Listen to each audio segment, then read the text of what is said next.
Hey, this is our first week in our series, Pray About Everything. Pray About Everything is from Philippians chapter 4, verse 6, where Paul says, "Do not be anxious about anything, but in every situation, by prayer and petition, with thanksgiving, present your request to God."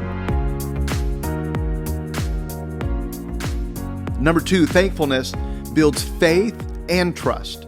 And those two things are very important to have a powerful prayer life.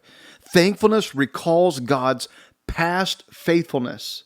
It reminds us what He has already done in our life. And as you begin to recount the blessings and that where God has been faithful, it begins to build one trust that you know if He did it, then He's going to do it again. It begins to build this faith in you that God is capable of doing this. I've seen Him work. And that is important to our prayer life. This stirs our faith to believe that He will do it again. If He'd done it before, He'll do it again. If you've watched God work in the people around you, you know that it builds your faith, that if God can do it for them, He can do it for you. The biblical example is 1 Samuel chapter 17, verse 37.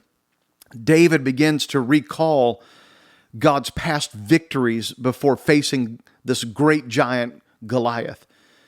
And if you look at what David said, David said, man, God was faithful when I was watching the sheep, when a bear came, and God helped me to slay the bear.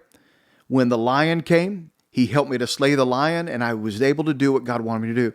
You will build your faith in God as you recount how God has been faithful in your life. Listen, I want you to take a moment every day this week, and I want you to recount where has God been faithful in your past. And if you have to write it down, write it down. And as you're going into your time of prayer, just take a few moments to say, God, I remember when you did this in my life, and I just want to say thank you. How powerful is that in your relationships when people, if you're a mom or a dad, how powerful is it when your children come to you and they remember something that you did for them days, months, years ago? Friendships in your life, people in your life. How powerful is it? How engaging is it for you when you remember, when people remember what you have done for them? I'm telling you, the same is true with God. It moves the heart of God.